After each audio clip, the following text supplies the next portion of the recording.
Question number 22. If A, B, C and D are angle of cyclic quadrilateral, then cos A plus cos B plus cos C plus cos D is equal to।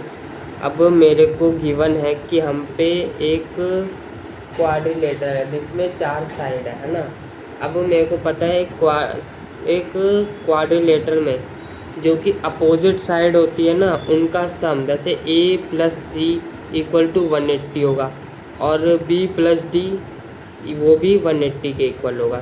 यानी एक cyclic quadrilateral में opposite side यानी A के opposite में तो मतलब सामने की साइड C होगा, तो उन दोनों का सम 180 के इक्वल होगा। अब मेरे को निकालना है cos A plus cos B plus cos C plus cos D। अब मेरे को पता है जैसे मेरा cos A दे रखा है जिसे मैं cos 180 माइनस C लिख सकता हूँ, ठीक है। 180 माइनस C क्योंकि वो डायरेक्ट A ही हो जाएगा 180 माइनस C। यानी अब मेरे को पता है कि मैं इसे cos C लिख सकता हूँ माइनस C, यानी मेरा cos A इक्वल हो गया माइनस cos C के, ठीक है।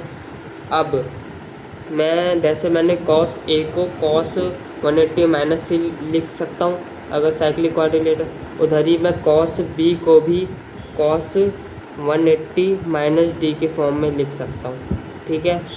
अब मैं cos B इक्वल है cos D के, वही माइनस, यानी मेरा cos A भी मिल गया और cos B भी मिल गया।